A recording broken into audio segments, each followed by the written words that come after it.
China has got a big blow, and that blow has came from Australia. Like India, like United States, Australia also have number of states. Some are really big states, and one of them is Victoria. The state of Victoria is signed an MOU with People's Republic of China for Belt and Road Initiative.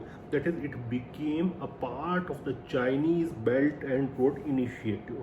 Now just try to think, what if a state of India, supposedly let it be Tamil Nadu or Andhra Pradesh, or a state of United States, for example Texas, it becomes a part of Belt and Road Initiative.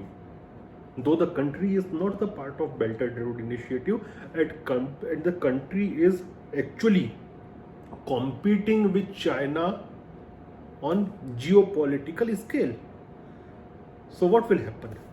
The same things were happening since past 2-3 years in Australia, and there was a clash between the state government of Victoria and federal government of Australia.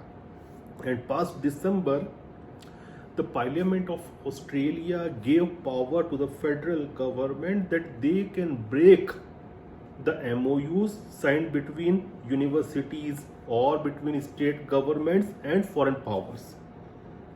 So now the federal government of Australia, for its national interest, quoting its national interest, has broken the MOU between the state of Victoria and People's Republic of China. And this is a story not new, it is going on since some time. You might be remembering that some 2.5 or 3 years back, New Zealand, which is one of the eyes of Five Eye Nations, it became a part of the Belt and Road Initiative, and it was a big victory for People's Republic of China, because they have actually, you can say, broken one of the eye of the Five Eyes. And even today, New Zealand, which is the least powerful of those Five Eyes are United States, Great Britain, Canada, Australia and New Zealand.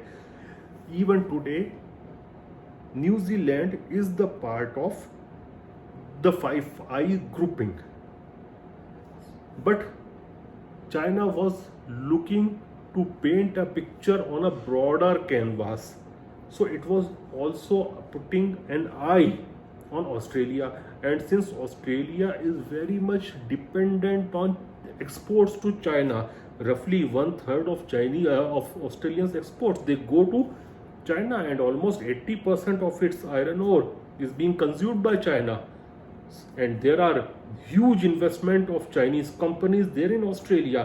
So Australian dependency on Chinese economy is enormous. But still, the Australian government was not giving up on issue of Belt and Road Initiative. So what the Chinese did very cunningly, they practiced the policy of divide and rule. They signed an MOU with individual state of Victoria, and currently the federal government as well as and the Victoria state government, they are being ruled by opposite parties, opposite on the political spectrum. So divide and rule was working over there. But fortunately, right now the Scott Morrison's government has broken that deal, and China is red with anger, and they have also threatened Australia that it will meet it, there will be consequences, and definitely consequences will be there, not only for Australia. They don't want to give messages to Australia, but China will try to hurt the Australian economy and Australian interest as much as possible, to give a message to other countries of Belt and Road Initiative that if they opt to move out of the initiative, if they opt to break the MOU, then this is going to happen with you. You look at the example of Australia, which is a decent size economy and big size country. So what we can do to you? So I am sure that China will try to make an example out of Australia. Now it is high time that Quad Plus, mark my words, I'm not saying Quad, I'm saying Quad Plus, that it also includes countries like South Korea, it will also include countries like Israel, I'm purposefully quoting Israel, also countries like Saudi Arabia and the NATO countries of the Western Bloc. They must support Australia, because if Australia fail now, and if China is able to send a very strong message to other countries, then mark my words, nobody will dare to move out of the clutches of Chinese Communist Party.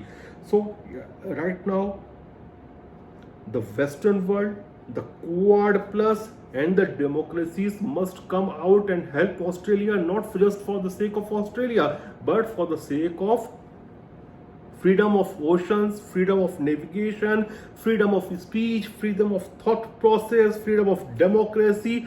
So all the democratic countries must come out and help Australia. This is my appeal, not just for Australia, but for the welfare of the entire humanity, because the day the Chinese Communist Party will dominate the globe, the earth will be a really ugly place to live in. Thank you.